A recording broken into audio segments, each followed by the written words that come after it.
All right, Sixer Nation, what is good?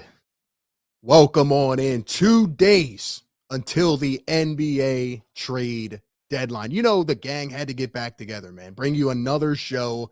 Excited to be here.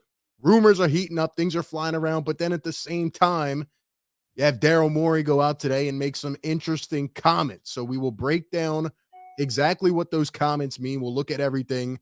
He talked about the trades coming up. He talked about Isaiah Joe. He talked about James Harden getting snubs 100% and a whole bunch more. We will break it down. We are live on Philly Take with RB, running back Philly Pick Swap Media. Happy to be back with the guys, man. RB, Sean Barnard, DJ Eastwood. What's up, fellas? How are we feeling?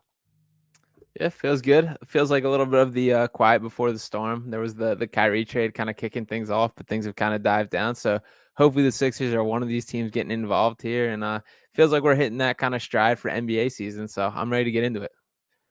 Yeah, man. Glad to be back up here talking ball with you guys. Something has to happen. Something has to happen. Has to happen. I remember last year's trade deadline. I was like, if the Ben Simmons thing doesn't happen, I can't. How could I watch the rest of the season? This one isn't that bad. I could still watch the rest of the season, but it's something. Something has to happen. Yeah, for once, it's like, the Sixers aren't the main story of the damn trade deadline, but at the same time, this Sixers team, this fan base knows they have to make a move, right? You have to do something. And Daryl Morey talked about it today, but just in general, before we really break it down, we'll talk about the couple trades that did happen today, which really are not anything. I love how the trade deadline is always one trade, and then the whole domino begins to fall, then the next one, then the next one, and then come Thursday afternoon at 1:00, you got 12 moves happening at the same time. But what did your guys take so far on the team, on where they're at? What do they need to do this trade deadline? If you have one thing in mind, maybe what you think they're going to do or what they should do, what is it? Yeah, it started off rocky this year. Kind of tripped out of the gates and kind of got themselves together. 20-5 in their last 25, hit their stride. The Embiid and Harden chemistry seems to be growing. So definitely some signs of progress from the Sixers team in recent weeks. I think for most of the season, my outlook has been the one need has been some more help on the perimeter. But in recent weeks, I've kind of shifted gears to backup center being a bigger circle on my list for what needs to be upgraded. I would love it if there's a way to tackle both, find some sort of forward and some sort of big man in a deal. But if it's one or the other, I think I lead toward backup center because I think going into the playoffs with the options that they have in Montrezl Harrell and Paul Reed, if he can ever get himself off the bench, are going to sink them just as we saw pretty much throughout Joel Embiid's whole tenure. So I'm pretty happy with where they're at. I'm encouraged with the progress they've made, but they definitely need a little bit of a boost to kind of get over that edge. Yeah, the Sixers have an issue. It's not just the backup center position though. It's really the overall rebounding issue. And I think my dream scenario is still, I've been saying this for maybe 3 years, is a Tobias Harris trade. And when I say that, everybody thinks, I hate Tobias Harris. I think he's done an amazing job at transforming his game to try to fit as best as he could. But I really think Joel Embiid kind of rebounding whenever he wants to, and Tobias Harris rebounding whenever he wants to. Both of those things together, a lot of times in the same game, they get just annihilated on the boards, like you just saw against the Knicks and the first Magic game. But that's not going to happen. I really don't think anything major is going to happen, as we're going to talk about that article and what Daryl Morey said. I would just expect something small to happen, and as long as it's one of three backup centers that I think would help the team, I'll be happy. I think there's at least three guys out there that aren't earth-shattering talents by any means, or high talents at this point in their career, but it's not that hard to find somebody in the NBA that can do more than what Montrezl Harrell's doing right now. And Paul Reed, athletic rebounder, I love him, but when people say he averages 8 fouls per 36, they're not. It's true. He's wild. Doesn't have a very high basketball IQ. Just kind of flies around the court and runs into people. So you can upgrade the backup center for sure. Yeah, I think you have to. I think there's no doubt about it. There's a couple different ways the Sixers have been thinking about this, according to sources, and it's interesting. One side of it says they're trying to cut cap and they're trying to, stay below that tax line and put more money in the owners' pockets, essentially. So maybe they're going down that path. Maybe we're not even close to what they're thinking But then the other side of it is, well, this is the best team you've ever had around Joel Embiid. You obviously have a shot to contend in the East. Now you have another team like the Nets who are probably not going to do anything at all.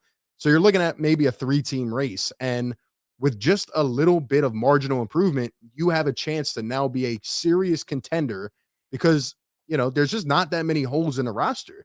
And we've seen time and time again, Trez cannot be the answer. Paul Reed either won't get the minutes or is not ready to be the answer. So to me, it's clear as day.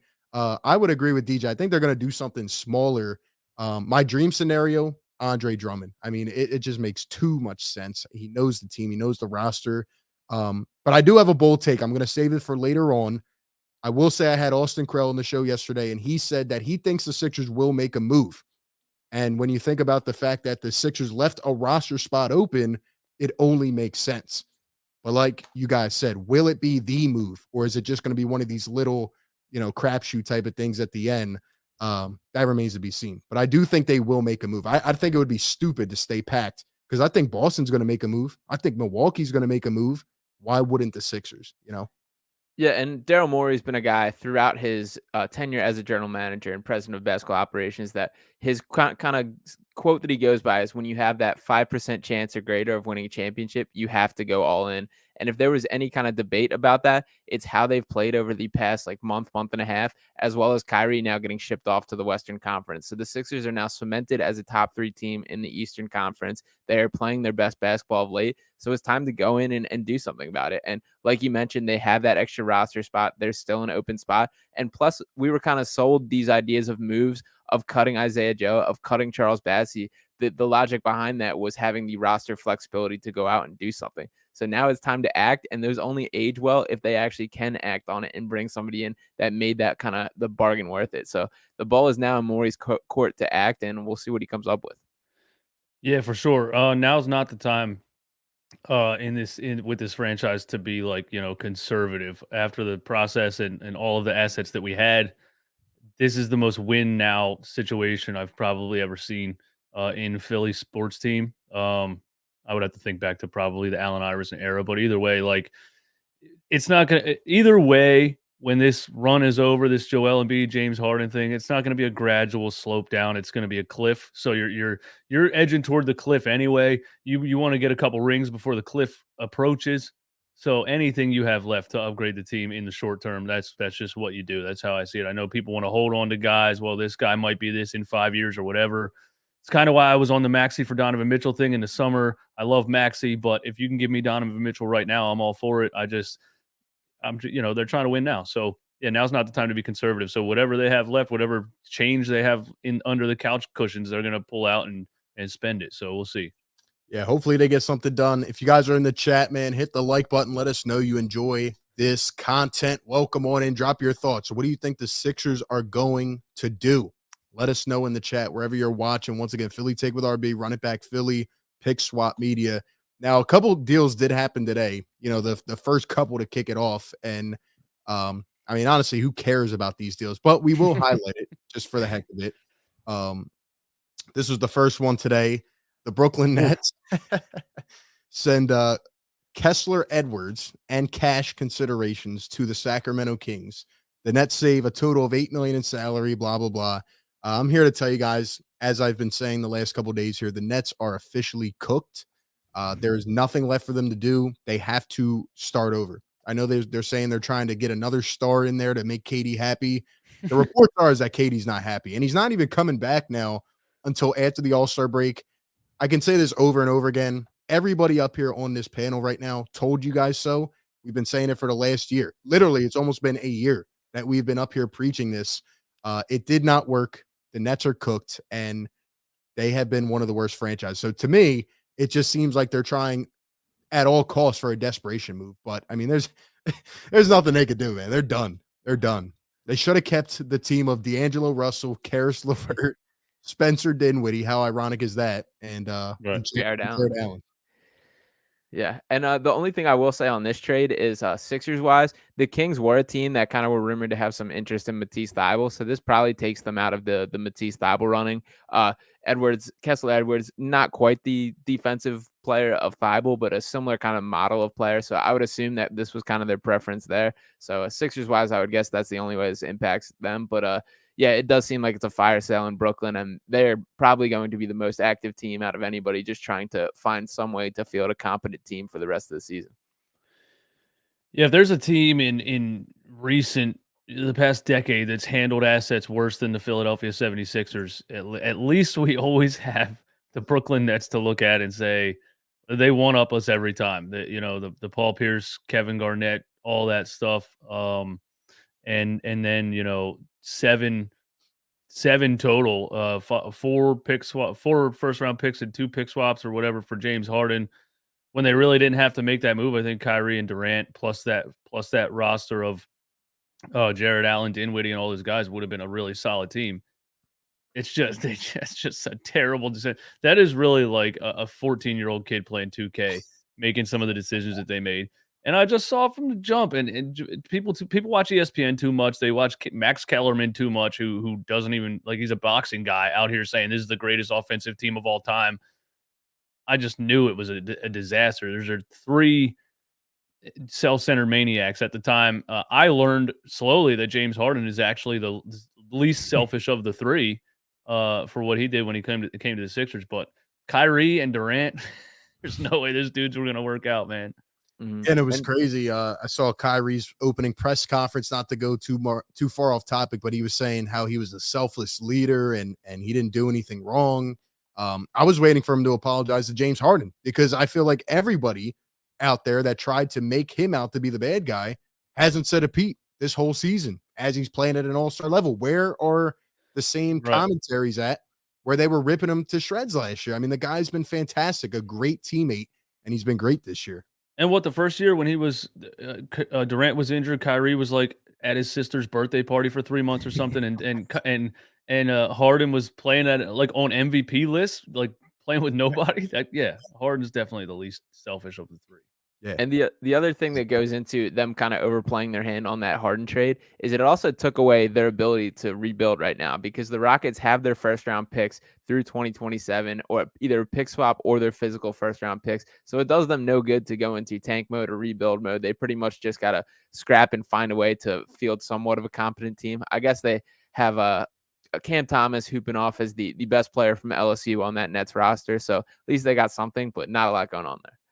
Absolutely. And I just saw a comment in the chat say that, oh, well, the Nets, I forget what it exactly said, but essentially Cam Thomas is lighting it up and Nick Claxton. I'm here to tell you guys, Nick Claxton, Ben Simmons, and Cam Thomas around Kevin Durant is not going to work in the NBA playoffs. Last year, they got shredded. Dame has a better roster than that. Yeah, I mean, come on. You're seriously going to throw Nick Claxton and Ben Simmons on the same floor in the playoffs to both get fouled? You foul this guy 5 times and foul him 6. I mean, come on now. Think a little bit. It's done. It's done. And I'll go as far to say as Nick Claxton has improved more than Ben Simmons. Definitely. I mean, in 1 year. Oh, yeah. So it's crazy, man. But yeah, I just wanted to say the Nets were cooked and they made that move today. Which is why they have to move Durant, because even if, you can't salvage that, you have no assets moving forward. You have to try to get a haul for Kevin Durant right now. I feel like if you're trying to do anything for the foreseeable future, I mean, Nets fans are fair weather in the first place, but if you go into tank mode by default and don't have a plan, that arena is going to be empty in no time. Yeah, 100%. And somebody in the chat said, who said they would play Ben? I mean, come on now. Breaking news. You have to play a guy that's making $37 million in the playoffs. You're not going to sit him for a whole game. So it will happen and it will be bad. I'm just telling you, just straight up. Anyway, the next deal that happened today, Dwayne Dedmon traded to San Antonio. I'm sure nobody in their right mind cares about that. So just wanted to highlight that. I know what's going to happen. Now that the Kyrie trade happened and the Lakers essentially dropped the ball Thursday morning at like 11 a.m., a trade's going to happen, and then 5 trades are going to happen in the span of 12 minutes. So be prepared, be ready. I'm excited to see what happens. But let's talk about the Sixers trades. Daryl Morey did an interview with Kyle Neubeck, who always does a fantastic job with Philly Voice. And essentially he talked about everything. I mean, we know as Sixer fans, this is the time of the year when Daryl Morey starts to open up. This is where he really starts to, okay, let me go out to a radio station or reporter and start giving my thoughts on what's going on. Now, it could be mind games. I will preface this whole thing by saying he might just be lying. He might be lying about the entire thing. That's what he did before. So we don't know. But we're here to analyze what he said and what he went through. So, yeah, we talked about our trade deadline needs. Well, let's go see what Daryl Morey had to say. He talks about other sports hating him, which is hilarious. Yeah, Kyle says after a rough start, it appears the Sixers team could end up at having a shot at glory. So essentially, they need to make a move. He talked about some of the other GMs here in Philadelphia. Talked about Embiid and Harden. Okay, let's get to the good stuff here. So he says, quote, if you take the list of teams that are making players available that could maybe play for us in the playoffs, and then the ones that we can acquire, it is a very, very small list. I think we feel good going to war with who we have, but if we could find an upgrade and give Doc more weapons for his playoff arsenal, we will do it. Your guys' take and reaction to that comment. Yeah, I think as you mentioned, most of this is all kind of just mind games and kind of trying to position yourself. This is the same Daryl Morey who went on record around this time last year and said the Ben Simmons saga could drag on for 5 years. So this is kind of him saying, like, we don't need to make a move, maybe trying to lower the price a little. But I do like that he's kind of acknowledging at least like obviously the goal is to improve the weapons. And I don't think there's too much to read into this other than that him trying to position himself. I do think the doc line is pretty funny. And I will say Morey, out of pretty much most general managers or just front office people, has one of the better personalities and one of the more down to earth kind of cool perspectives on things. So I do like kind of reading these quotes from him. Yeah, when he gets on the radio and stuff, he sometimes he's like brutally honest about things. I do like his personality as a GM. Yeah, to me, like I did a video on the article earlier and read the whole thing and really looked at it, and it's nothing. It's it's just a writer getting Daryl Morey for, I guess, something to talk about. But you kind of know he's not gonna come in here and say we are terrible when Joel Embiid leaves the floor.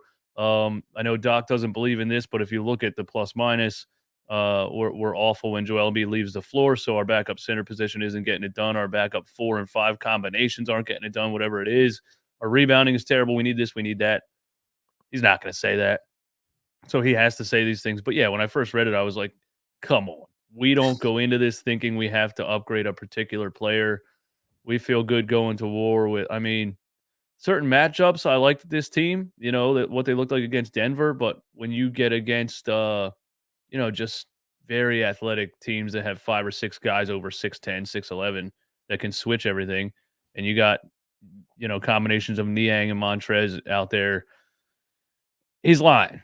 He's just lying. It is what it is. I don't expect him to come out and say anything. And yeah, he's a GM. Has been doing it for a long time. He's made some incredible trades in different franchises. He knows exactly what he's doing.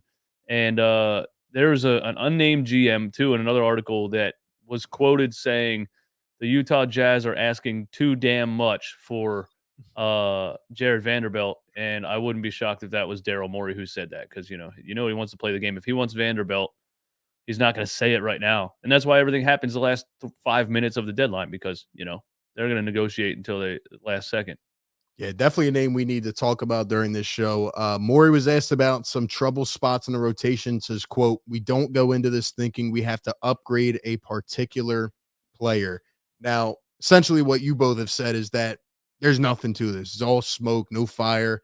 I will say, though, I do think Daryl is kind of trying to cover his tracks here because, say the Sixers go out, they don't make any move whatsoever. I think they'll make like a little dump move, right? Like a Furkan Korkmaz who requests a trade. I mean, you're not really going to bring him back to the roster. But if the Sixers don't do much, I think Daryl could potentially be trying to cover his tracks. Now, I do think this is a lie. I think Daryl Morey is a smart basketball mind who looks at this team. He put this team together in this past off season, and he looks and goes, all right, we're kind of close here. Like, this could be our final shot. And that's something that's not talked about with a lot of people right now. If Tobias Harris, could potentially leave after this year, right? Tyrese Maxey's got to get paid. Who knows about the Harden deal this coming summer? Like, this is an opportunity where you have to win. But it seems that Daryl Morey thinks that the Sixers are very restricted, which they are. So do they have enough to make a deal, right? Like, there's all these names out there, but really you're working with Furkan Korkmaz, Matisse Thybulle, Jaden Springer, and a 2029 draft pick or a second this year via Charlotte. Do they have enough? You know what I mean? So I think that's almost him trying to cover his tracks a little bit. Like, all right, we don't need something, but if we can get something for the right deal, we will pull it. And I think that's always Daryl Morey's mindset. Yeah, that Charlotte draft pick isn't like nothing. I think it's slated for the 35th overall pick right now. So right on the edge of that first round. So at least it's like some sort of asset that they have, and that has kind of grown into something a little more promising, but it's still a second round pick no matter how you cut it. And all these guys, Matisse Thybulle on an expiring deal, going to be a free agent this year. Furkan Korkmaz, who has requested to trade himself and has a $5 million cap hit. Jaden Springer, who a former first round pick who hasn't played like any minutes. They're all a little bit of damaged goods and stuff you're trying to code up and make look good. So there's just not like that much of a market for landing that marquee addition at this point. It's all kind of flipping, trying to find that maybe one rotation piece. But I also do think it's worth noting, like, combining these guys, like maybe 3 bad ones for like one average basketball player, is still a worthwhile move, because when you think about come postseason, when the rosters are constructing and the rotations are shrinking, like, you just need those kind of guys. So coming away with one legitimate rotation piece as an asset from this deadline would absolutely be a win. Yeah, Sean, that's the perfect way to put it, man. If you can, you got guys making money on your roster that aren't getting on the floor. So yeah, it's just a perfect way to put it. If you can put some of those together and get in return, like, for simplest terms, somebody that can play in the NBA at a playoff level, that's a win. Yeah, that's probably what I would expect. I would probably expect a Matisse Thybulle trade out of anything, because just looking at the players and skill sets and potential, he's glaringly just has more potential than either of those other guys, Furkan or Jaden Springer. I don't know about Jaden Springer's potential. That's the thing about him. I haven't seen him play enough in meaningful minutes, or like any minutes outside of the last 2 in a blowout, really ever. So yeah, I would expect probably Matisse Thybulle, just because I think you can sell him a little bit as an all-worldly defender who, just needs to be put in the right positions and coached up on his perimeter game or his ball handling skills or whatever it is. That's what I would expect. But yeah, I'm thinking the same thing, man. Package together some of these guys that you're paying money to that aren't playing, and get a guy in return that can play. That's a win, really. Yeah, I want to go to that Matisse Thybulle thing, because that is the most intriguing thing to me this trade deadline. Now, about a week ago, I said, all right, there's no way you're moving Thybulle, because the main team that was interested was the Sacramento Kings, and the Kings have nothing that will help the Sixers right now. My ideology is, if it can make you a better championship team this year, if it can put you in position to win, go do it. I didn't think that the Kings had anything to offer like that. But then you hear about the Atlanta Hawks, you hear about the Warriors, and over the last couple days, this is my bold take, by the way, Thybulle's getting traded, and I'm going to tell you why. Because if you do not trade Matisse Thybulle and you let him sit on that bench like he has, now we can have a whole other debate about how much he impacts the team, what his ceiling will be, if he'll ever shoot the ball, if he can be played in the playoffs, all that stuff, right? But Doc Rivers doesn't seem to be comfortable playing Matisse Thybulle consistent minutes. So if you let him sit this entire season the way he has now, getting little bits of minutes here and there, and then he doesn't play in the playoffs, you are losing Matisse Thybulle for absolutely nothing. Right now, you can get value for him. You can get a draft pick, which the Sixers need. You may be able to get an experienced player. You may be able to get some type of locker room presence, just something that could help the Sixers right now. I don't know what it could be. Maybe you package Thybulle, Furkan, a pick, whatever it is. But if you don't play him, you're losing him for nothing. It's a contract year. He's walking out the door. There is no talks of contract extension. Now, maybe you could say, all right, well, they're going to re-sign him. I don't think that's going to happen. So I think he's going to get traded. I'm starting to really believe that. Yeah, I believe that as well. There's a couple layers of this that I want to touch on here. I mean, first off, like you mentioned, he's on the tail end of his deal, $4.3 million on the table for this season, the end of his rookie deal. His value is at the lowest it's been since he was about like a freshman in college.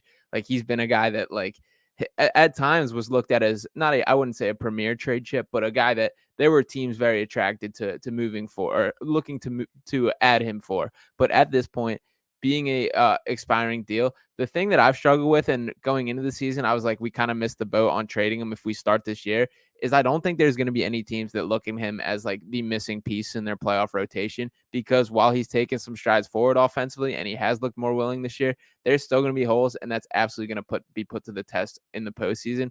However, if there is a team that looks at him as a potential long-term piece, he's going to be a restricted free agent at the end of this year. So you would get that advantage of having a chance to match a salary. So I think if they can find a team that's interested in potentially looking at that, that's kind of the advantage. And that's what they got to search for, is a team that could look at Matisse Thybulle as a potential long-term piece. And I also do believe that there are plenty of systems where he would look much better than he does with the Sixers, just based on the amount of cutting, the amount of movement. Like a team like the Nuggets or the Warriors, I could see him looking significantly better than he ever has in a Sixers uniform. So I agree. I do think he's going to be moved. I think he's probably their most likely trade piece, but it's a very like strange market they're kind of looking for him in.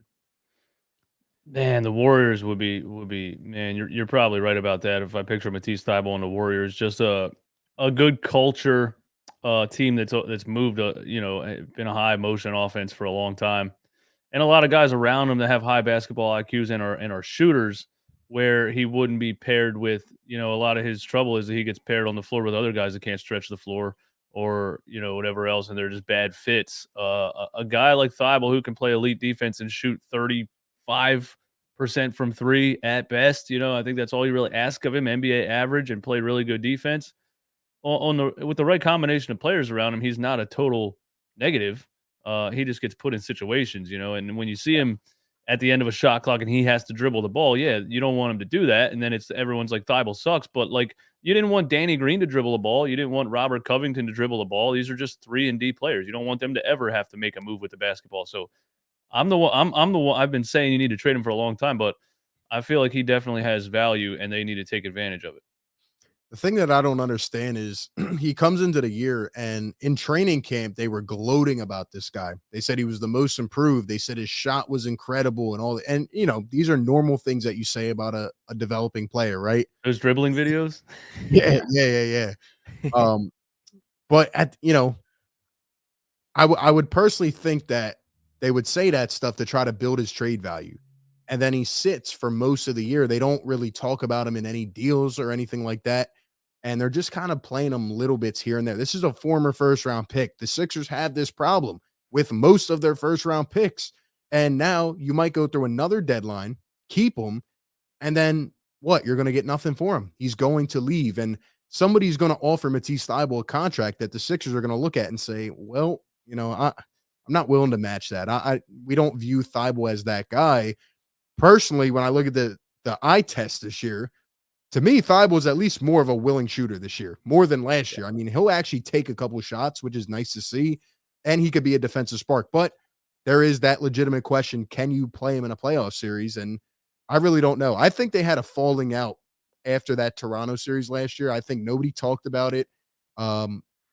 Things were just not the same ever since he could not travel to Toronto, and they've never really utilized him. And then even when the beginning of the year, Doc Rivers said, Daniel House is our guy right now, but Thybulle's like next up. And now Daniel House doesn't play, and Thybulle still doesn't play. So I don't understand what the thinking is. Weren't we at a point sometime last year where he was starting? Yeah, for a good portion of the season. Yeah. Yeah, and in that Toronto Raptors series, he only played 3 games, but he averaged 14 and a half minutes per game. And I mean, Paul Reed averaged 10 minutes a game and got all the backup center minutes. So it's 2 players that Doc was playing in a playoff series that now he suddenly doesn't trust in December. So I don't know. I can't. It'll always point back to Doc Rivers for me. I never really understand his circle of thought process that he goes through. But yeah, it seems like that's where we are with Matisse right now. He's not a very big part of the rotation. Mhm. And then in addition to Matisse, you got Jaden Springer, who it feels like is never going to see the floor. And then you have, for example, Furkan, who's a former first-round pick, who is now asked out for a trade for the second time. Like, the Sixers need to stop missing on these draft picks. I mean, you got to develop these guys. And you have other guys here. We're about to talk about Isaiah Joe, but, I mean, you have guys. Like, develop them. Develop. Yeah. Yeah, and I think that's the point is I don't even think they're missing on the picks. It's the development where the bridge is not being followed. Like there's guys like Isaiah Joe, like Charles Bassey, who are showing flashes on other franchises right now. Jaden Springer, we can't even say that he's bad because we really just don't know because he hasn't gotten that chance and he hasn't been developed in the right way. When you look around the league and see guys who Springer is far from a polished product and absolutely has holes in his games, but there's still things he can do. He can defend at a high level. I am confident to say that he can defend at like an NBA level right now. So just give him that as his job. Let him work on other things. Let him learn to be a spot up shooter. That's where like they're setting themselves up for failure in the long term is just the inability to just let these guys grow into being that like next wave of talent. And that's going to bite the Sixers in the long run for sure. Yeah, and when we were in the quick search for a new coach, and Doc became available, obviously the guys that hired him didn't say, "Hey, we've had an issue developing young talent for a while now. Maybe we shouldn't go with a guy that is basically known to never develop young talent."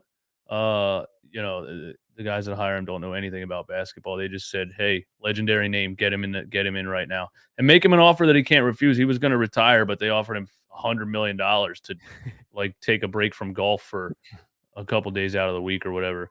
Yeah. That's where I'm at with it. I mean, the evidence just keeps coming out. Isaiah Joe performing in OKC. You can go back to Terrence Mann when he was in LA. You can go back to Shea Gilgeous-Alexander. The evidence just keeps coming out. There's no development under Doc Rivers.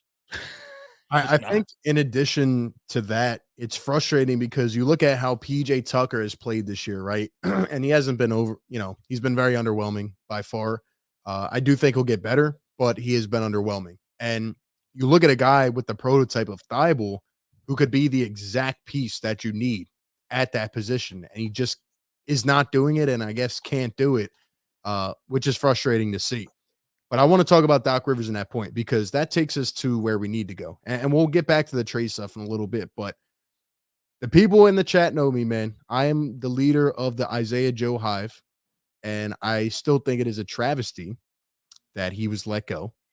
And, here's what Daryl Morey had to say about it. And this is what frustrates me. And I think it points towards Doc Rivers. He says, quote, "We're not going to have playing time for everyone. So sometimes we're going to cut players who are very good players, and we're happy for those that go on to do great things."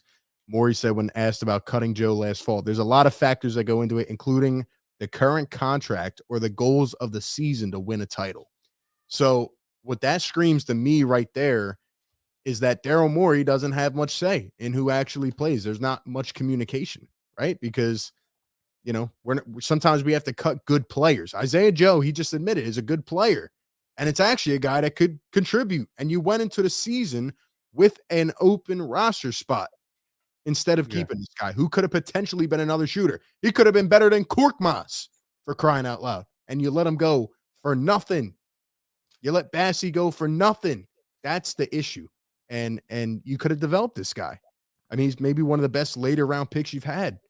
Why? Or you could have traded him, right? Was he eligible to be traded? What GM wants to admit that you cut a very good player? The fact that he even said those words is like self-demeaning. Like, who cuts a very good player? Doesn't try to get any value in return. Yeah. And I don't like how he says, the goals of the season to win a title. I mean, Isaiah Joe definitely makes you a better team, better than having open airspace. You know what I mean? Or Korkmaz rotting on the bench. It's really not that hard to. So when people say, "Oh, why are Sixer fans so obsessed over Isaiah Joe?" We're not. We're just saying that you have a guy that could produce when your bench goes everybody, -9 in 2 minutes, and you maybe need a shot or two. Yeah, this is a guy that maybe could give you a shot or two. Like, it's really not that hard to see. Yeah, So, him going on a couple streaks when getting minutes in OKC is a perfect example. Vincent, I saw your one comment that said Sam Cassell is in charge of developing players. Doc Rivers just doesn't play them. Playing the players is a major part of developing players. I mean, what can Sam Cassell do in a practice? Is there like some kind of surgery he can do to make this guy bet? Like you have to put him on the court. That's part of developing the player. And then he goes to OKC, gets minutes, and look, he sets records for streaks of three-pointers made and all kinds of ridiculous stuff. So, yeah, you have to play the guy to develop him. yeah, there's absolutely no reason that these guys go to other teams and then start to produce. That's why if Thibault goes to another team, he'll be back, as an all NBA defensive player. That's why if this guy goes somewhere, he's, Jaden Springer goes to another team, he'll probably be an all-star in a couple years. I mean, it's frustrating, man. Yeah, and I think what gets lost in like the Sixers Twitter freaking out over Isaiah Joe and people pounding the table, we don't think Isaiah Joe is Michael Jordan, but what we do think is he's definitely better than Furkan Korkmaz, Daniel House, and guys playing rotation minutes on the Sixers team. And that is what's frustrating because also he showed flashes in the opportunities he got. Like last year or during the like COVID stretch when they were shorthanded, that Heat game, I specifically remember him launching up a bunch of threes. He in summer league like looked like he took it personally to add things to his game, played some ball handling role. Like every chance that he got, he kind of took advantage of, and he just really didn't have much to work with. So there also is like an interesting balance between the Daryl Morey and Doc Rivers thing. It should always be noted like Doc Rivers was hired here before Daryl Morey. So I do think it's a different kind of power structure than the general GM and coach, but it is weird that like it's just a kind of bizarre situation. And you know what's crazy about that is that in Houston, Daryl Morey did the same thing. He built a team around what Mike D'Antoni wanted. He didn't want a center. He wanted all shooters. He wanted 5 out. So, I'm starting to see a common theme here. Now, I think Daryl Morey's great at what he does in terms of bringing players in, but, sometimes maybe he needs to take a step up and say, yo, I drafted Charles Bassey. And to your point about Isaiah Joe, we don't think Charles Bassey is Hakeem Olajuwon, but we saw him last year come in a game and get 5 blocks. Yeah. And right now we have no backup center that is a rim protector. And you got rid of the guy for nothing. And he showed a little glimpse. Maybe he could have been the guy. Maybe. Yeah, you just need a guy that comes in for 10 minutes and is not a negative 15. That's all you need. Rebounds, a little bit of defense. You don't need him to be hitting, dream shake fadeaways, dude. You just need a backup center. Yeah. Yeah, I mean, it's as simple as that. And that's why I was saying earlier that I think Andre Drummond is the perfect fit for this team. He knows the system. You don't have to do a lot to play behind Joel Embiid, by the way. That needs to be noted as well. It's not like you need to be a backup, like you said, and come in and do, a bunch of crazy things. You need to come in, man the paint, and get a couple rebounds. That's all this team is asking for. And Andre Drummond knows the situation. I think he can be had. I think he had an amazing game last night. But the Chicago Bulls are not going anywhere. It serves them no purpose to keep Andre Drummond on that team. Why not go get a draft pick? Why not get a Jaden Springer right now? And if I'm Daryl Morey, I'm 110% on the phone with Chicago saying, don't let us lose this deal. Just how he told Sean Marks, don't hang up the effing phone. We're finishing this business right now. I hope he's doing that with Chicago. I think they definitely will, because not just that, Andre Drummond's not going to pick up his player option, and with him being the age that he's at right now, he's getting towards the second half of his career. But if proving what he proved last night, he can still play at a pretty high level when he's given the minutes. So he would like to go somewhere where he's going to get center minutes. He knows it's going to be at least 10 or 12 or 15 in Philly. I think he would probably prefer that. So he's not going to, there's no way he's going back to Chicago anyway, because he's not getting any time. So yeah, he's going to get traded because they have to get something for him. Why would you not? Yeah. And there's no adjustment period needed at all. He knows what it's like to be here. The fans love him. And it just makes too much sense that Sixers need rebounding. The guy had 15 rebounds last night off the bench. Come on. It's a no-brainer. And I think that gets lost in this kind of like tax conversation. Like the Sixers can get Andre Drummond and still get under the tax. He's got a little over a $3 million cap hit. You ship off, obviously this probably wouldn't work from Chicago's point of view, but just for the sake of example with money, a Furkan Korkmaz for Andre Drummond trade gets him here and gets them under the tax. So you can kind of do both things and improve this team while still reaching that financial goal. And there's other guys out there too. I think backup center is kind of not that they're readily available, but there's other names. Mo Bamba is a guy that is my dream for it. Naz Reid and Jared Vanderbilt seem to be trending towards them staying in their location. But Isaiah Hartenstein's a guy that has jumped out to me. Jackson Hayes, I would love. Nerlens Noel has been floated out there. So it seems like there's like a notable kind of group of guys that I would consider like significantly better than Montrezl Harrell, and like they should absolutely be working those phones. Yeah, I agree. I think they need to make a move. A lot of people have talked about Jared Vanderbilt. From what I've heard about him, he's not really a traditional big. You know, he's not like a rim protector. And Danny Ainge is going to drive up that price. He wants a first round pick. He wants this and that. I don't see that trade happening. I know the Sixers have interest. They've had interest in Nerlens Noel.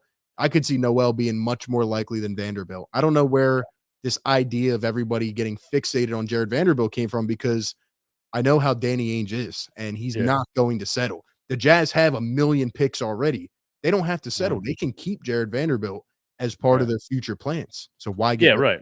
And him being 23 years old, that's what Danny's going to harp on. Like, as if you think he's this good right now and he could help your team at backup center or whatever right now, he's only 23 years old. You're not offering me enough. That's like selling a business. What's the business going to be worth in 5 years? That's what you sell a business as, right? Like, yeah, he's going to sell him to what he thinks his potential is in 5 years, and we don't have the assets probably. Yeah, I don't see it happening. Who knows? I do think Thibault could end up getting moved in one of these deals, but I don't think they're urgently trying to move him. I do think, though, Daryl will do what it takes to get another backup center. And the last thing from this article was where Daryl Morey talked about James Harden, essentially said that he was snubbed. Here's where he said, "It's tough for me personally," Morey said. And obviously for him, I don't know how people who vote can look themselves in the mirror. Yeah, I mean, it's ridiculous. And now, KD's not playing, so Embiid might be a starter. Harden might, get voted in. I wouldn't even play if I was them. You have bigger fish to fry. You have a bigger aspiration this year. So, I mean, I don't know. It's just everybody disrespects Philly. It's evident at this point. Joel should be number one in MVP. He whooped Jokic's ass on prime time. Same thing happened last year. Jokic never looked back, won the MVP. Joel does the same thing 10 times worse. And what happens? James Harden having an all-star year, better than some of these players, not in the all-star game. It's a joke. It is. Yeah, I think we ended up with actually the two most hated players in the NBA by the NBA. The NBA hated there's reason to believe, at least a conspiracy, that the NBA hated the process era and hated Sam Hinkie and what he was doing and put a stop to it. And Joel coins himself the process. He seems to be hated. Then, in the beginning when he's getting fined for like goofing around on Twitter or saying, talking trash to other players on Twitter or whatever. Yeah, I don't think they took him very well. And James Harden, now that I think about it, the way that he was playing in Houston, kind of manipulating the game, really foul baiting. I do think that James Harden is incredibly skilled at reading a defender's body in the moment and baiting the defender into fouling him. You know what I mean? He definitely flops and cries and all that stuff, and he did that a lot in Houston. But I just think he got really skilled at bending the foul rules in the NBA. Really the first player in history to really kind of bend it so far that the league was like, what do we do? How do we get this guy to stop doing this? You just can't have an ESPN game and James Harden shooting 40 free throws. You can't do it. The people don't want to watch that. So I think the NBA legitimately said, stop calling him. That's the only way to stop it, is to just stop giving the guy fouls. And you've seen it for a couple of years now. He legitimately does get bodied sometimes, and there's just no call. And I wouldn't be shocked if that was a call from the NBA too. Just stop giving him fouls. So yeah, I do think we have the two most hated players in the NBA, and now they pull this. I know it's not the NBA voting, but I guess around the NBA they're hated too, because how in the hell does James Harden not get in the All-Star game? And yeah, how is Joel Embiid? I mean, I just saw another stat where he's putting up 30 and 12 on 56% from the field the first time since Michael Jordan in 1990. First center to lead the league in scoring since Shaq in 2000 last year. How is he not the MVP? The Jokic advanced stat thing, I don't want to ramble for an hour. It's getting out of hand because there's two numbers that they harp on that are equations, and that's becoming my problem with the new age NBA is, can we just call it what it is without a math equation? If you have to rely on true shooting percentage, when the equation is whatever it is, total shots attempted divided by 0.45 of free throws attempted, like, you can't rely on a math equation, bro. You can use it to say this guy had a very efficient game. But this whole, like, this is the greatest player ever because he only took 6 shots in 40 minutes and made all 6 of them. That's borderline. Ben Simmons is the best player in history sometimes when he only shoots the ball once on a wide open dunk. Look at that, 100% he shot from the field. He's the best player ever. It pisses me off. Yeah, another thing that rubs me the wrong way with the advanced ratings, and I'm drawing a blank on what exact ratings of them. It's not VORP, but it's some of like the offensive advanced metrics that they spit out for Jokic, but they're positionally calculated, meaning like he gets more points for it being assist because he's a center than he would if it was a guard. And like the only reason he's considered to be a center is because he's 7 feet tall. Like he doesn't play like one. He's a guy that is essentially the point guard of the Nuggets offense, and he gets boosted up. Like I saw a stat. This was last year during the MVP after the year where they like recalculated it as if he wasn't a center, and it went from like first to like 8th in it. And no, granted, it's still a great player and still impressive, but it's like, let's not just like float it up just because of this. And I don't know, I get fired up in that as well. But yeah, we do have the 2 most hated guys in the NBA, and I also do respect Morey's like commitment to being Harden's guy like through and through, and even going to the media the way he does. So I do give him credit. I love it. Yeah, if you want to say Jokic is one of the best, is one of the most skilled 7-footers to ever live, I'll agree with that. But back to back MVPs, come on, bro. I wouldn't even put him ahead of Magic Johnson. There's just no way. It's a joke. There's a clear bias, especially because Embiid did not leap over Jokic after that game. I mean, he literally handed it to him, and really, he's still number 2. It's an absolute joke. The only way the Sixers are going to shut anybody up is to win, and is to win it all. That's how I'm feeling at this point. They have to do that, and I think they need to make a move in order to get themselves in position to do that. So, I guess my question to you guys would be, how legit are the Sixers? You know, I feel like there have been so many back and forth things. It's been a weird year. Like Sean said at the beginning, you know, 1-4, 12-12. Now you're 34-18. It's like, and in the last week, we've blown 2 20-point leads. So I don't know. And that's after beating the Nuggets. That's after a big win streak. Where are the Sixers at? You know, are they ready to win it all? Can this be the year? Yeah, I mean, they're contenders. They're a certified top 3 team in the East. I need to see some sort of move. I don't need a swing for the fences here, but I just need a little like nice step up the bat and hit a single to just upgrade this roster a little bit. Give me that missing piece. They add 1 to 2 rotation players, and I'm all the way in on this team contending for a championship. And some of it is going to come down to just the pressure on James Harden and Joel Embiid. We talk them up a lot, and as we just kind of were, it's on these guys to deliver come crunch time. And they both have had their critiques. I also kind of like that they're kind of fighting their playoff demons together, but we do have to see it as the bottom line. We got to see these guys not be fall victim to the tendency of seeking for the fouls. Go out and just win this game. You guys are both incredibly skilled basketball players. You guys are both 2 of the best offensive talents ever. So go out and score and win this thing. So that's kind of where I'm at. I need a little bit of show not tell from both on the court and in the front office right now. Yeah, I think any team that has healthy James Harden and Joel Embiid at this point in their careers, even though James is a little bit past his prime, but is still such a masterful handler of a basketball and passer, facilitator, floor general, all those things, is going to be a contender no matter what. I do think that myself included, people overreact when they don't show up for a Monday night game against the Orlando Magic or whatever. There's some hangover games in there after the Eagles NFC Championship game. There's definitely James Harden hangover games. It's a legitimate, real thing. You can see it in the second half. He has nothing left in his tank. But at the end of the day, I need to remember, and everyone needs to remember, these two guys do not care about the regular season whatsoever. There's no reason for them to. Their goal is to get to the playoffs healthy. Their goal is, the first seed, second seed, third seed, fourth seed. I know first seed would be nice, but they're really like, load managing throughout the season. You can see Joel Embiid just not trying to even box anybody out a lot of these games.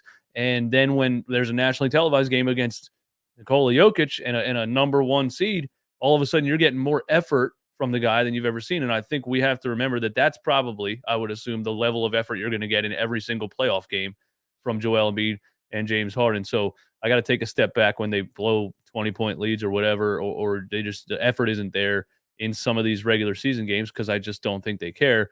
And the second thing is, you got to get Montrezl Harrell away from Doc Rivers. You have to. What Doc Rivers, and here's why. Doc Rivers is a narcissist by the definition of the word. And I guarantee you what happened in LA with Montrezl Harrell and losing that playoff series and probably the other playoff series that he lost, he probably sat there and blamed other people.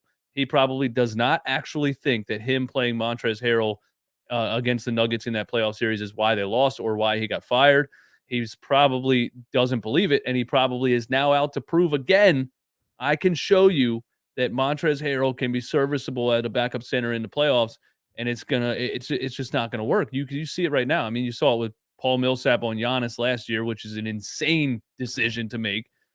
He's just so he's the least open-minded coach. He's so stuck in his own thoughts. There's the rumors of him and Danny Ainge going back and forth when he was in Boston, and that's why they traded him. Like, this guy had face-to-face arguments with, I think, one of the best GMs ever. There's no telling Doc Rivers anything. So you have to pull Montrezl Harrell away from him. You know, you guys have sold me, man, on something. I'm going to declare this right now. The Sixers are either going to the finals or this is going to be the ugliest thing since the Ben Simmons debacle. And what I mean is, like, if they lose in the second round, like, you know, last year Doc essentially used the excuse of, okay, well, we were hurt. Now, I really hope James and Joel do not get hurt again, because that would leave us again in this state where it's like, all right, what do we do now? You know, do we run it back again? I mean, if they were healthy last year, if they were healthy 1 year before, Ben Simmons played offense in the playoffs or whatever, like, this team could realistically be in 2 NBA finals. If they had James Harden over the last 5 years, how many finals would they have made? I mean, you're right there. You keep getting to the second round. You keep getting to game 7, game 6. If they do not make the conference finals, let alone the finals, it's going to get bad. I could see them blowing up two of the pieces on this team. 2. Tobias could be gone on entering a contract year, and who knows? Harden might not even resign. He might not even resign at that point, unless you get a different coach. I don't mean to cut you guys off. I gotta run. You guys can hang out and still have discussions and everything, but I gotta bounce. Thanks for inviting me to the stream. It was fun. It was fun coming back on and chopping it up with you guys. I gotta run, man. Thanks, guys. Appreciate you, man. DJ. Yep. So yeah, if you want to answer that last point, I mean, like, this is a make or break for me this year. Honestly, I mean, where do you go from here if you lose in the second round again, or let alone the first round? I mean, that would be disastrous. I know Doc would get fired and this would happen, but yeah, it'd be bad. It'd be bad. Yeah, no, I think you're absolutely right. There will be some major changes if they don't get past the second round. If we haven't been past the second round since 2001, it's been since the AI year that we've seen that happen. So it's got to happen. I do think Harden walks. If they don't make it happen, he's going to seek what he looks at as a true contender. And because the Sixers aren't proving to be that. And I don't know, like, I don't know what the bigger changes are. Doc Rivers is definitely the next piece gone. If James Harden walks, they're looking at a whole new thing. And yeah, it's not going to be a good scene if it happens. So it is the put up or shut up time for sure. It's also, to me, like, when you look at the future, how do you run this back? You know, because you're going to have to pay Tyrese eventually, right? And right now, Tyrese, like, what is his role? You know, is he going to be that starting point? Or is he going to be able to play next to James Harden? How do you factor that into the equation? That's why I think they need to go all in right now, because, you know, it's really one way or the other. Honestly, you'll obviously have Joel Embiid, you'll have Tyrese Maxey, but, you know, say Harden and Tobias both end up leaving. That's a lot of money that you can then go out and allocate to other, you know, positions and finally build a better core around. But yeah, I don't see them. And even if Doc Rivers leaves, you know, who's to say, you know, James is going to stay? Who's to say they're going to keep Tobias? I mean, yeah, I think right now is the opportunity. 100%. Yeah, and even Joel, as loyal as he's been, he's not going to be patient forever. And like, if I wouldn't even blame him, to be honest, if he reaches the point where he's like, this isn't just working in Philadelphia, like, you need to move on from me. And I pray that day never comes, because he is a more of a part of this Sixers franchise than anyone on this roster, and like has been around, a pillar of this franchise. He's outlived general managers, coaches, the rest of the roster completely. But I wouldn't blame him if it gets to that point. But hopefully we get to where They have some success. He's able to bring us there. If this team winning is the best cure for everything. So if they can get to at least the conference finals, maybe even the finals, I do think there's a renewed sense of like, okay, this team can do it, but they got to make it happen. Yeah, I think they have to. I think they have to. Are you worried about other teams kind of leaping over the Sixers at this trade deadline, whether it's Milwaukee, Boston? They're potentially in the market for this and that. I don't think they're going to get Kevin Durant. I don't think he's going to go to Boston. But do you think the Sixers can kind of get over them at this deadline? I don't view anybody else right now other than Boston as okay, they're scary in a playoff series. And I still think the Sixers could give them a handle in a playoff series, but I just don't know in a 7-game series how that'll play out. I think it would be very close. Yeah, I think realistically looking at it right now, I would put the Celtics at number 1, Bucks at number 2, and Sixers at number 3. So I'm looking at the Sixers to be able to climb that up. Joel Embiid is the biggest asset for the Sixers in the way that there's just no one in the NBA that can guard him one-on-one with his size and skill. But where I think the Sixers are coming up short and why I've been like prioritizing a wing for most of the season is they got to have guys that can guard the Jason Tatums, the Jaylen Browns, the Chris Middletons, which they really don't. And I get PJ Tucker is going to be kind of that guy, and it's going to be make or break our perception of him is how he looks in the playoffs guarding these high-level guys. But like that's only one guy, and I don't feel great about that being like our only option. That's why I would love to get like a solidified two-way wing. I mean, who knows what they can get rotationally right now. Jonathan Isaac's been a guy I toyed around with, but I don't think is too realistic just based on it would probably take Tobias and everything else. But if they can get like an athletic wing that can match up with these guys on the perimeter, like to me, that would be what the Sixers need to do to take that leap and kind of put themselves on the pedestal as like a favorite. Yeah, I agree. I'm kind of worried about the defense as it matches up in the playoffs. And I think that's why I love Thibault, but at the same time, I want to see him get more minutes to see if he'll, be able to improve that shot. Obviously he's kind of painted out the last couple years, but he's at least more of a willing shooter. Can he improve? If not, you have to get somebody. I agree with you. I just don't know who's out there. I know there's backup centers out there that I really like. I don't know who's out there in terms of a wing that is attainable for this team in terms of the salary and where this team's at flexibility wise. I think it's going to be tough. I really do, especially if you keep Tobias. So, yeah, totally. And I wouldn't say Tobias is completely like locked in on being a Sixer. And like, I think he deserves a ton of credit for reinventing himself, making the sacrifices necessary to fit this team. And I do think the Sixers, it's not just like complete fluff from Daryl Morey saying he's not looking to change that much of the identity of the team.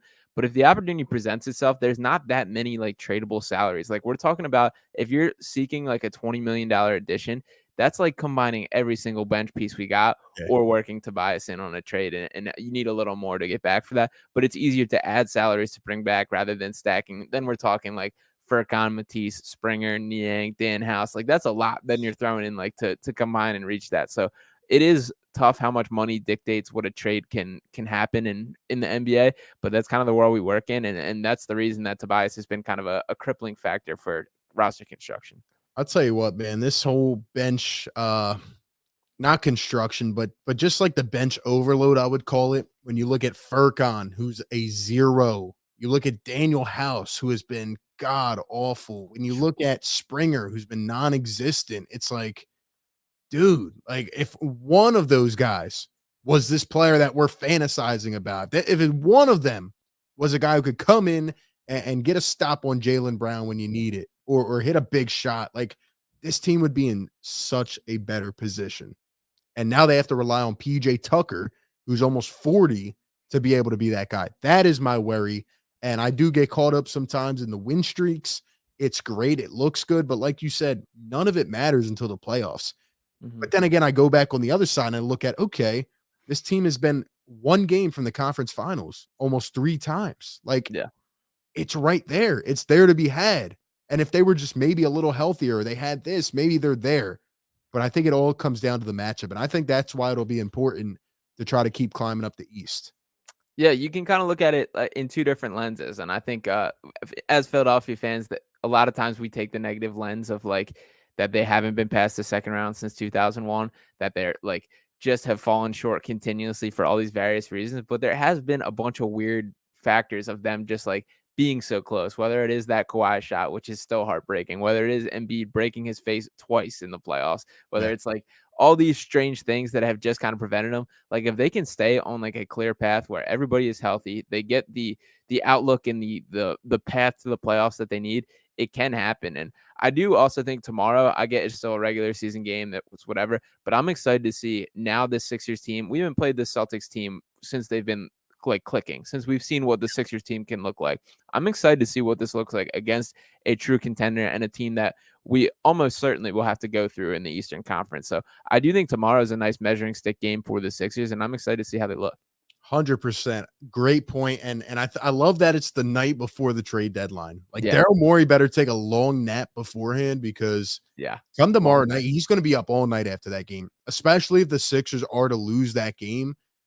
He's going to be up making calls, drinking 8 cups of coffee, getting that espresso, because he's like, all right, if we lose to the Knicks and then you lose to the Celtics, like, all right, something's got to happen. Something's push comes to shove. You know what I mean? You got to do something. And man, I just don't know if there's a way they can do it. That's the frustrating part. It has to be through Matisse Thybulle. And I don't like to see him go, but he might have to. Yeah, I've unfortunately agree. I think that's like the only real thing that I think a team could talk themselves into being like, that's a guy we have to trade for. That's a guy that can enhance our team. And kind of what we mentioned earlier, like I don't realistically see Matisse cracking this playoff rotation, whether it be deserving so or not, whether it's a Doc Rivers preference. I don't think he cracks the top 7, 8 of this rotation, which is what we're going to see come playoff time. So if he's not, we're better off getting somebody that will. So if they can make that happen, if they can get, whether it's a Jalen McDaniels or some sort of two-way player that can like has a higher likelihood of Doc Rivers getting a little run, make it happen. 100%. And I saw John in the chat. He said, are we worried about Niang breaking down? Yeah, that's a concern. It is, because that's what happened last year.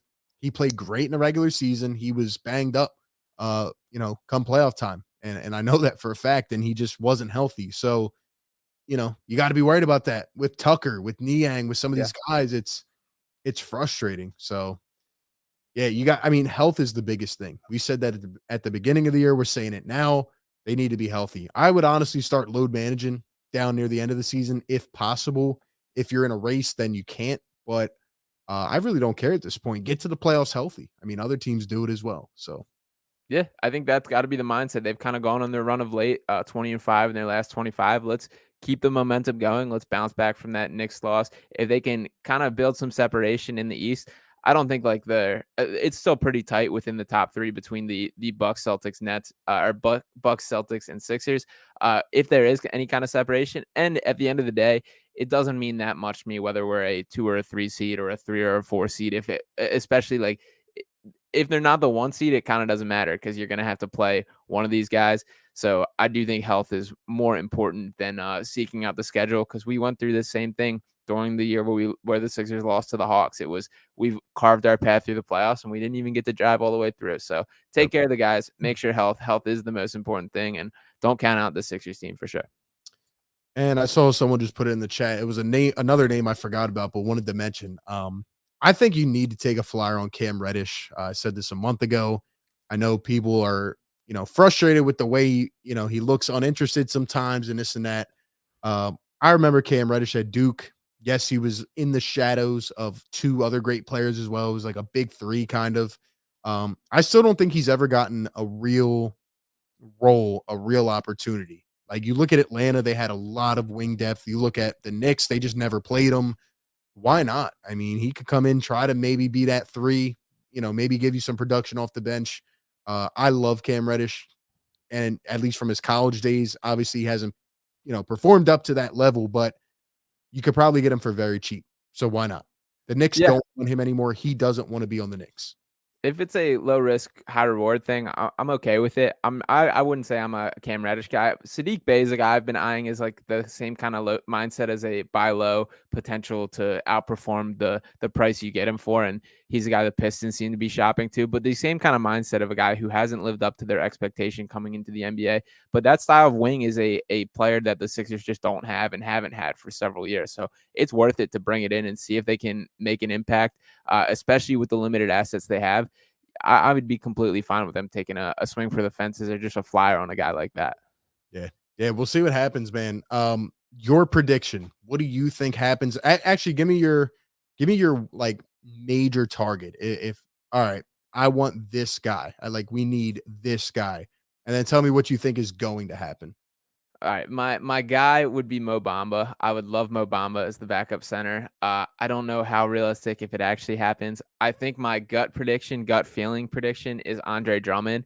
And then wing wise, I mean, in an ideal world, we swing something with the Magic where it's a Mo Bamba and Jonathan Isaac trade coming to the Sixers. I think that changes things in a major way.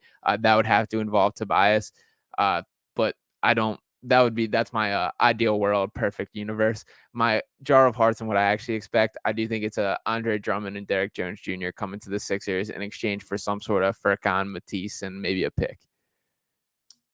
Dude, I like that, honestly. I want Andre Drummond on this team. I think you need to upgrade the wing depth, but yeah, I would love Andre Drummond. I think you have to address that before anything because literally the other night reminded me of the Toronto series where Greg Monroe came in and was a -11 in 2 minutes.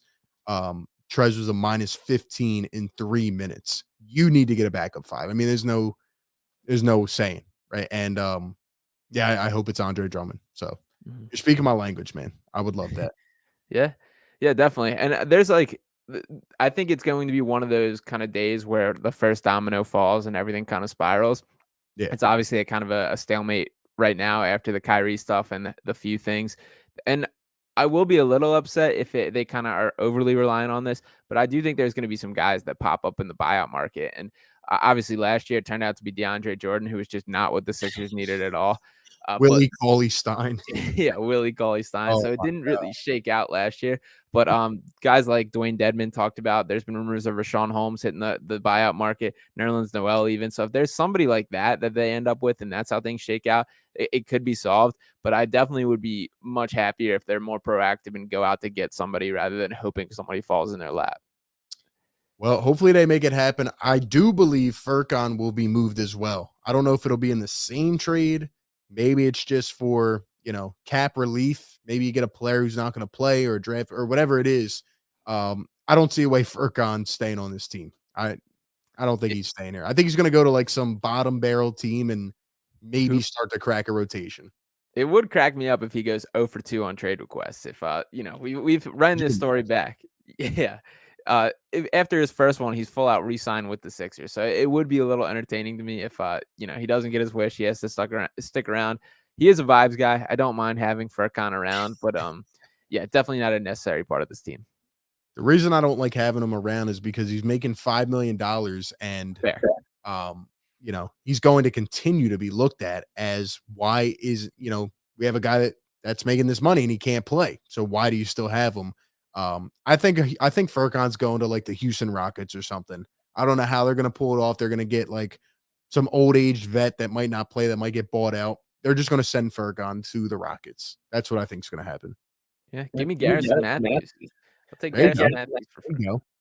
See, that's why I bring Sean on, man, because he knows all the intricate players, man. I mean, I do too, but it's tough, man. It's tough. I want this Sixers. I want it to be the playoffs already. I want to get past the second round. It's like who are you going to play in the second round? That's the tough part for me. Is it going to be the Milwaukee Bucks? Is it going to be the same thing? And a game 7, I can't have it again. Yeah, I mean, I'm over their mindset of kind of like lining up the matchups, like I said before. So if they're scared, get a dog. Hopefully, we got a couple in PJ Tucker and whatever else can lift us over. Exactly. I'm ready to see this team locked in. Once we get past Thursday, then it's kind of the cruising point of the season where we know what we have. It's ironing out how this team clicks together. And we're not far. We're past the midpoint of the season. Things are really cruising this year. So the playoffs are not that far on our horizon. I agree. It's crazy how the season's flying right now. I will say though, I don't think the Nets are going to be in any type of contention. I No. think the Heat are not. I'm not fearful of the Heat. I think the Raptors are probably going to end up selling some pieces. I'm looking at the rest of the East. I think it's a 3-team race. I really do. I don't see anybody else that I'm looking at saying I'm scared of that team. The Knicks would be handled in a playoff series by the Sixers. Who else? Chicago stinks. I mean, I'll give the Cleveland. Cavs a little bit of love. I think the Yeah, Cavs are at least not that they scare me from a perspective, but I do think they're a competent team that will win a couple games in a series. And if they truly go for it this year, which they're already pretty all in based on trading for Mitchell and the pieces that they do have, they're a well put together team, and I think moving in the right direction. I don't think this is their year to contend, but they're definitely on that track.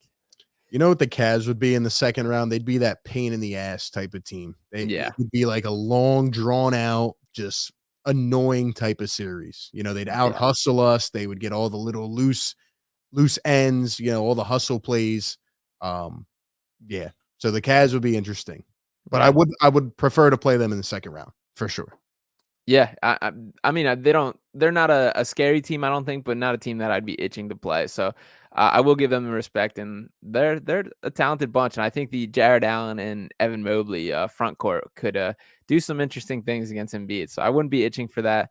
And it's still pretty wide open in the East that when you look towards the bottom, where teams are going to shake out, especially with the play-in on how everything goes. So I don't know. It's going to be interesting to see how things line up. Yeah, can't wait to see what happens. Shout out to everybody still out there in the chat, tuning in, listening. Couple more days. I mean, we've said all we can say at this point. Will the Sixers get something done? Let us know in the chat, yes or no. Hit the like button wherever you're watching. Follow me on Twitter, RB Philly Take. Follow Sean _Bernard1. We're constantly keeping up, and we'll wait and see what happens. Sixers need to do something. They need to win tomorrow night. I think that would be huge. And if they don't win, they need to get blown out so that their hand is forced to go get a piece. That's what I think. Yeah, and I'm curious to see like how they line up with the Tatum and Brown backcourt, or like who guards who. If they're gonna give Matisse extended minutes, then that might be more telling toward they might be inclined to keep him. If you're throwing Tucker on him out there, can he actually do it? Like, is that something we feel great about? So I'm curious to see how they're gonna line up, how they're gonna see how they match up, what they throw at these guys, and if it works. Because if it doesn't, you better find someone else that can. Dude, we've had moments of Tucker where it's like, man, this guy, like, that's what we needed. That's what we've needed for a year or two. We've had a few moments like that where he shows up big, but then it's like, damn, man, shoot the basketball, shoot a little bit. So I don't know what to think about Tucker. I really don't at this point. Yeah, it's going to come down to the playoffs. Him more than anything has kind of earned the right, and just kind of why we brought him in is purely for postseason. I also have been riding the take of, I think we've gotten a better PJ Tucker since he took off the undershirt. I don't know why, but since he's done that in recent weeks, he's been a little better. So as long as he keeps that going, let's stay with the sleeveless and keep the vibes increasing. I love it, man. I love it. Hey, appreciate you coming on, and appreciate everybody in the chat for tuning in. Man, let's hope that the Sixers are thinking the same way the fans are. Hopefully they're not just thinking of this as a cap relief type of thing. Hopefully they're thinking about getting better and getting ready for a playoff push. But anything else you got, Sean, for the people out there? Any bold predictions? I guess that they're going to do something. What about the NBA? What about the NBA? Any bold takes in the NBA? You think Russell Westbrook's going? I think the Lakers sold the bag. I think they're done. I can't see them doing anything monumental. I do think the Nets are going to do something crazy, whether it is something with the Raptors, whether it's something not something crazy that I think elevates them to true contenders. I think they've kind of blown that chip, but I do think they're going to go out swinging for the fences, which they probably should. So maybe it's an OG trade, maybe it's who knows where their mind is. Maybe they end up flipping something with the Lakers, whether it's bring just something in and hope it sticks. But I think there's going to be one more kind of blockbuster NBA trade involving, not blockbuster, might be saying it a little heavy, but one significant trade for like starting caliber players on the Nets. And for the Sixers, they're going to make a trade for sure. It would be such a waste if they go out past this deadline without doing anything. So things are going to be happening. I mean, you have a roster spot open. Right. Yeah, I heard there is rumored interest that the Raptors could be interested in Ben Simmons, which is absolutely hilarious. I think the Nets are kind of that team right now on the swivel. Like, I think Yeah. everything else would be based off the Nets. My bold take, I think, is that the Jazz don't end up making any moves. Like, maybe the Jazz just stay put and say, okay, we have 10, 12, 14 first round picks and we have everything we need. We're going to go get Wembanyama and chill. I mean, I don't see why they would want to take on Westbrook and, even it's for the season and all. Like, I, I don't see anybody wanting Westbrook and giving up any assets in return. So we'll see. And by the way, if there is a fire sale in Brooklyn, if there's guys like Royce O'Neal, Seth Curry, Joe Harris, even Nick Claxton, I absolutely love. If there's guys like that become available, Daryl Morey, send a couple phone calls their way, see what there can get happening. And I doubt that'll happen or be the case. I still think they're going to try everything possible to contend, but there are some like decent role players that can compete on contending rosters there still. So worth a phone call at the minimum. What about Kevin Durant? I wish. I mean, I don't even know how much I wish. They just don't have the horses for that race, and it sounds like KD is going to be staying past the deadline. I can't imagine that lasts for longer than this year, but yeah, I don't think that's anything the Sixers will be involved in. Dude, how nuts would that be if KD ends up not even to the Sixers, but just ends up getting moves? Like, that would send so much into transition, man. It would be nuts. You never know. I mean, last year the whole Ben Simmons thing came together like in the last couple hours. So yeah, I'm excited, man. But we shall see how it goes. Appreciate everybody tuning in. Be sure to hit that like button again and subscribe wherever you guys are watching. Watch us on the rerun, on the playback. Let us know your thoughts in the comments section. That being said, man, RB Sean Barnard, and we will catch you all on the next one. Peace.